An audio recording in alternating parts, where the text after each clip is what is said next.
Hey everyone, Nick Walsh from LiveX here, and today we got another unboxing for you. We're going to be looking at the Magewell ProConvert H.26X to HDMI 4K converter. So what does that mean? Well, H.26X stands for either H.264 or H.265, also known as HEVC. So if you're new to video codecs, H.264 is the standard for most video that you'll find on the internet or on streaming. You'll also see probably percolating around right now is H.265/HEVC. What they promise with this is that you could get the same resolution for half of the bit rate and bandwidth. So that means it works really well in conditions where you might not have the most ideal internet. So this converter can do either one, and it's an IP transport medium. So that means this will work with SRT, it'll work with RTMP and RTSP. It won't work with NDI, but I do believe it has HLS, which is pretty cool.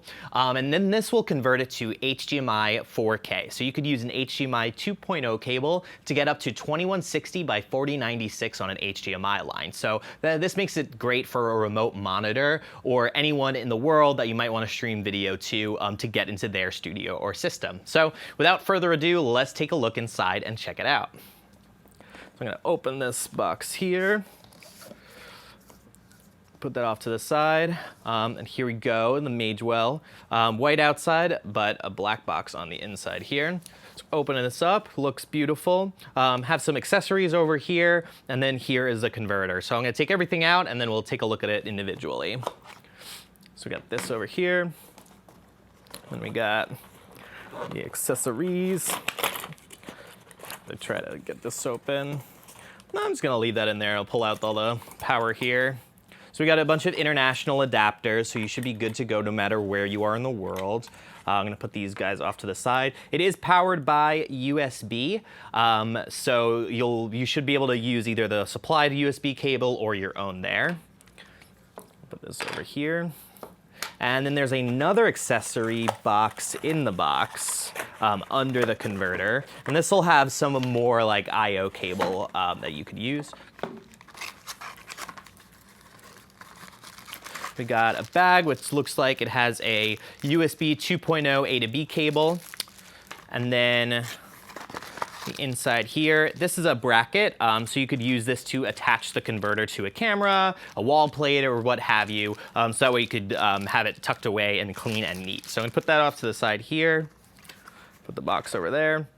And now let's take a look at the converter. Ta-da! There you go.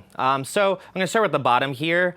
You could see a 1/4 screw, so this is perfect if you need to attach it to an arm, the cam plate, or something like that. You could do that right on the bottom here, so you should be pretty portable and secure with your connections.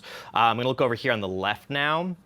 You'll see here is a USB cable. So this will be so if you need to plug in a keyboard or a mouse, which is interesting for interface for the GUI. So you'll use that there, but this is not the one to power the device with.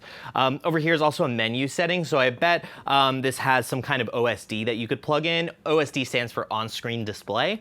So I'm sure you could use this to navigate through a menu. You just look through the camera's output in order to see what you're doing there. And then this way you could kind of refine some of the settings, enter in an IP address, though it'll probably take you forever to use that. But if you don't have any other way to do it, it could get you by on that.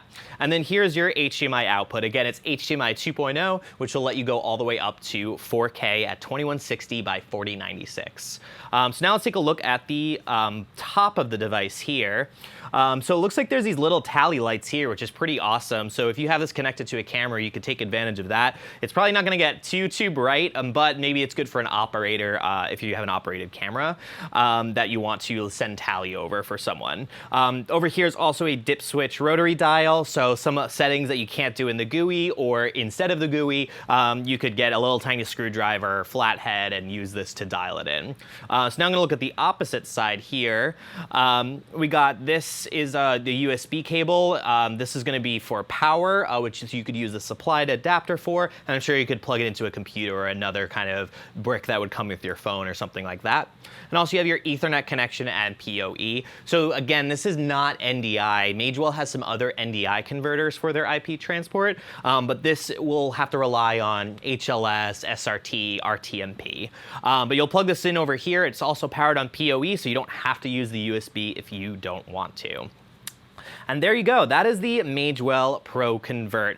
Thank you so much for watching another one of AliveX's unboxing videos, where we show you the next and latest and greatest in pro and prosumer hardware. So if you liked what you saw, please make sure you like the video, subscribe, and hit the bell to get notified whenever we post a new video.